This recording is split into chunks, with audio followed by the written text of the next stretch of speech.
How long are we going to pretend that things are getting better in Kashmir?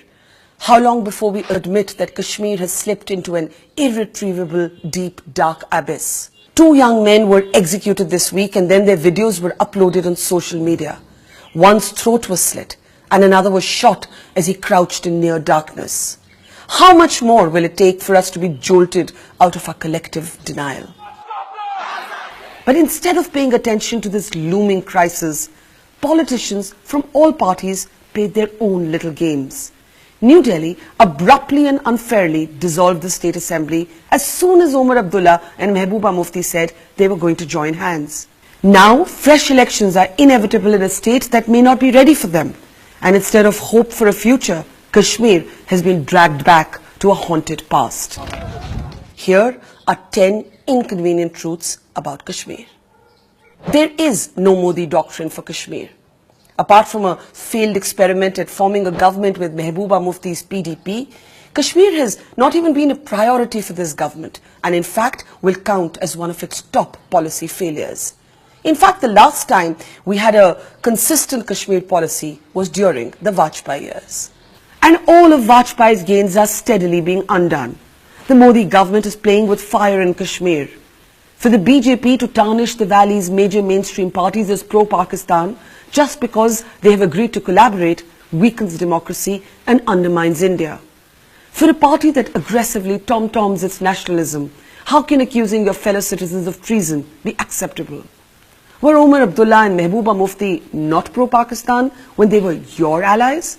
And isn't this narrative only helping Pakistan? Both mainstream and separatist politics stands delegitimized today. The stranglehold of 2 family-run dynasties, the Abdullah clan and the Mufti Parivar, has now turned stale. For now, it may be advantage Omar and Mehbooba. Their dramatic partnership has checkmated both Sajad Lone and the BJP and stopped them from forming a government. But the BJP-PDP alliance of the last 3 years has already done extensive damage, heightening extremist politics on either end. And this week's cynical political machinations by all sides can only hurt Kashmir in the long run. As for the Hurriyat Conference, the self-declared arbiter of Azadi, it hasn't made a new argument or statement in years. Kashmir desperately needs new politics, new faces, new leaders. If political leadership has lost legitimacy, so has the Kashmir issue itself. There was a time when genuine grievances and historical wrongs by the state needed engagement, empathy and redressal. But these have been hijacked by terrorism, intolerance and bigotry, fueled by Pakistan, but worse, by a people turning on themselves. The systemic targeting of Jammu and Kashmir's policemen, 37 of them have lost their lives this year alone, is one example. The execution videos, another. Kashmiris can no longer argue that theirs is a just battle. Radicalism is real.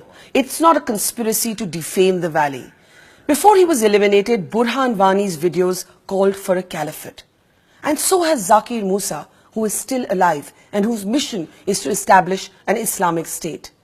As one senior police officer told me, earlier Islam was a subset of Azadi. Today, Azadi has become a subset of Islam. Islamist politics is feeding off Hindutva politics and vice versa.